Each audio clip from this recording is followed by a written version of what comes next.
Hey gang, and welcome to another edition of the Sermonet. I'm Ian Allen, and it's a pleasure to join you in your YouTube living room and to dive into God's Word today. We're going to be checking out biblical romance today.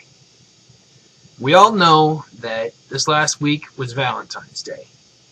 Now, whether you had somebody or you didn't, some way or another, I know we all saw how Valentine's Day was. Had flowers being delivered everywhere, which is always sweet. Those big old heart-shaped boxes of chocolates. Those big old stuffed teddy bears you don't know what you're going to do with after Valentine's Day. The sparkling jewelry. The romantic candlelit dinners.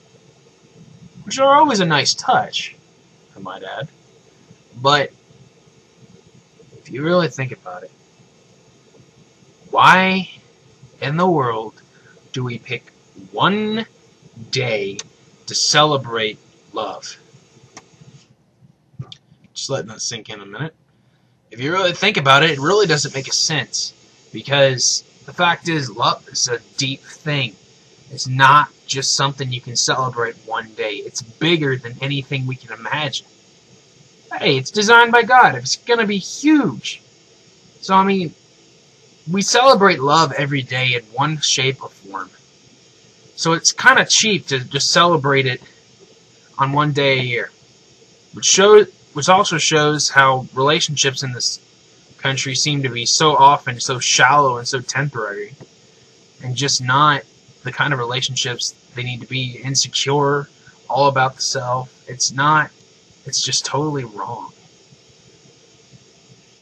When in fact, the best relationship that is demonstrated, I mean, mind you, can have its problems too, but that's on the church's end. But the relationship between God and His church, the big time love.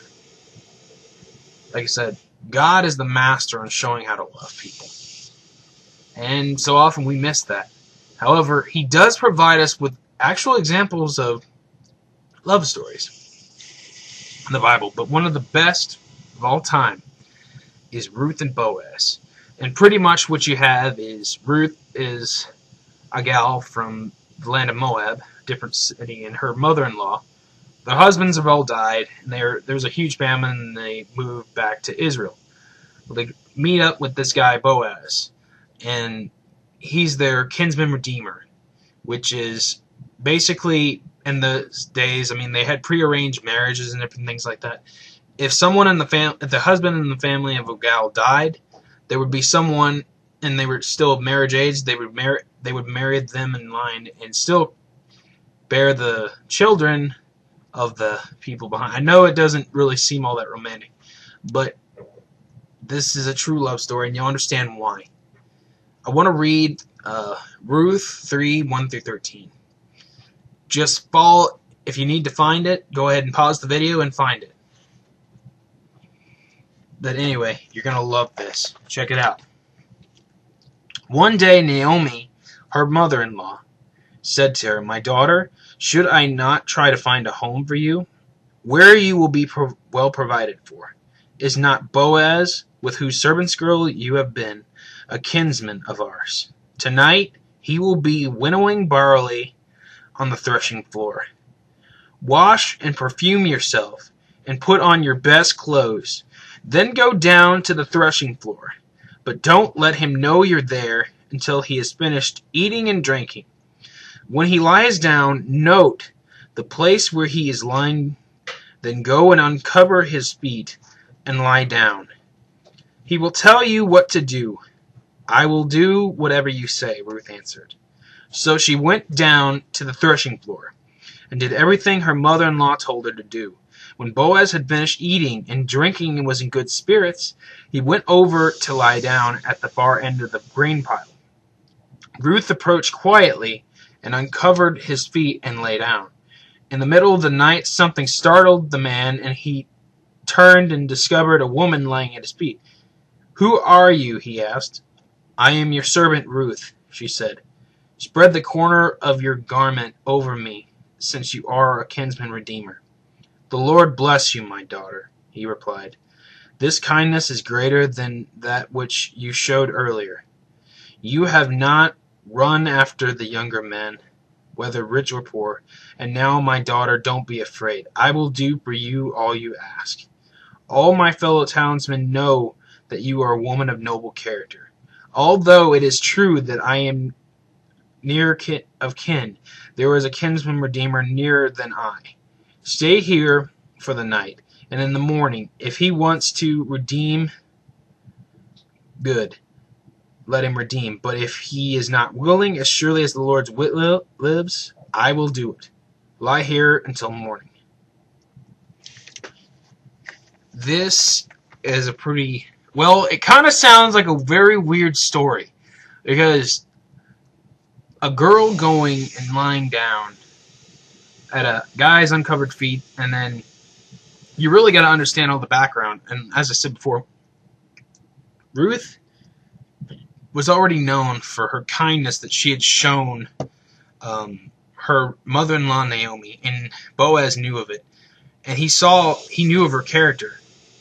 And the fact is, the other kinsman redeemer, obviously she would have known about him, was younger. He was an older man, but he was also a good character. They both were. They recognized it in each other. Boaz had showed kindness to her earlier on in the book, and I mean, it was there. Like, God was setting up for a very classic romance. The way her choice, she made a choice to love him by asking him to be the kinsman redeemer. It was a choice to love him. And she was also sacrificing, because, I mean, everybody thought that the younger was always better, and we run into the same thing. She looked at the character too. They saw it in each other. It's a deep. And in the end, they eventually did get married. Boaz redeemed. They were married. And they had a child. And it went on from there. But it just goes to show you, love is deep. God designed it that way for a reason. So often our country has polluted love and relationships to be so shallow, temporary things. It's why our divorce rate's so high. And why so many other things have taken over how God designed relationships between a man and a woman. Now, I'm just challenging you to love deep. Take a chance. Look at yourself. Look at your relationship with your significant other, your husband, wife, boyfriend, girlfriend, whatever the case may be. And you got to ask yourself, are you really loving them with what you got? Are you loving them deep? Are you loving them with sacrifice? Are you loving them as you need to be loving them? Or are you doing exactly what the world's telling you to do? Love is deeper. You got to treat it like God designed it to be treated. Love big, love loud, and love deep. Well, gang, it's been a pleasure, and I thank you for watching. I love you all, and I look forward to seeing you again next week. Take care. God bless. Later, guys. Bye.